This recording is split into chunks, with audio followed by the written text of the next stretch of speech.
नमस्कार मित्रांनो, मी आदित्य संजय निब्दे। मी आज तुमच्यासमोर एक सुंदर अशी कविता सादर करणार आहे। तर मित्रमैत्रिणींनो, तुम्ही तुमच्या अल्लड वयामध्ये असताना नकळत कुणाच्या ना कुणाच्या प्रेमात पडलाच असाल। ती तुमच्या आयुष्यातील शाळेतील पहिली भेट तुम्हाला आजही आठवत असेल। पण मित्रांनो, त्यावेळी त्या गोष्टीची जाणीव नसल्यामुळे ती गोष्ट आपण कधी व्यक्त करू शकलो नाही। आणि जेव्हा त्या गोष्टीची जाणीव होते तेव्हा ती व्यक्ती आणि ती वेळ आपल्यापासून खूप दूर निघून गेलेले असतात। तर मित्रांनो, तुमच्या आयुष्यात देखील अशी घटना घडली असेल तर आमच्या या कवितेतून तुमची पहिली भेट, तुमचं पहिलं प्रेम हे तुम्हाला नक्की आठवेल। तर ऐका तर आपली कविता। कवितेचं नाव आहे पहिली भेट। कवितेचे लेखक श्री विजय चौगुले।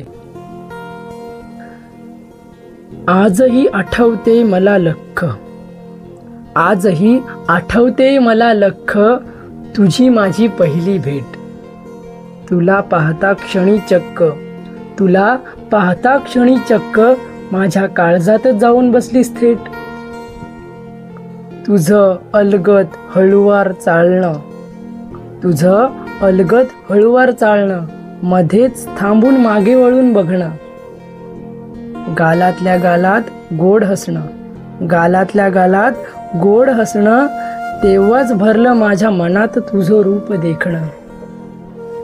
तुझे टपोरे बोलके डोळे, तुझे टपोरे बोलके डोळे, कानावरती भुरभुरणारे केस काळे। माझं मलाच कळलं नाही, माझं मलाच कळलं नाही, मन कधी तुझ्यात गुंतून गेले। तुला पाहण्यासाठी व्हायची माझी धडपड, तुला पाहण्यासाठी व्हायची माझी धडपड, तू नाही दिसलीस तर शिशिर ऋतूतील पानगळ सारखी व्हायची माझी पडझड। वर्गात कुणी नसताना तू एकांतात खूप बोलायची, वर्गात कुणी नसताना तू एकांतात खूप बोलायची, तुझ्या मनातील भावनांचं राज खोलायची। तुझ्या मनातील मी बोलावं अशी कायम असायची तुझी अपेक्षा, तुझ्या मनातील मी बोलावं अशी कायम असायची तुझी अपेक्षा, पण मी मात्र एवढा होतो मठ्ठ, कायमच केली तुझी उपेक्षा। तू जवळ होतीस तेव्हा नाही झाली हिम्मत बोलायची, तू जवळ होतीस तेव्हा नाही झाली हिम्मत बोलायची, मनातील गोष्ट तुला सांगायची। पण खरं सांगू का, मलाही सवय झाली होती तुझ्या प्रेमाची। आज तू कुठे आहेस, कशी आहेस, काहीच ठाऊक नाही। आज तू कुठे आहेस, कशी आहेस, काहीच ठाऊक नाही।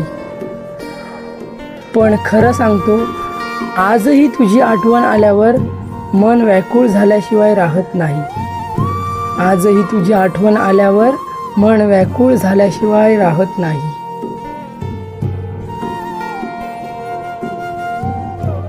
तर मित्रमैत्रिणींनो, तुम्हाला ही कविता ऐकून तुम्हाला तुमच्या पहिल्या प्रेमाची, पहिल्या भेटीची आठवण झाली असेल तर आपल्या व्हिडिओला लाईक करा।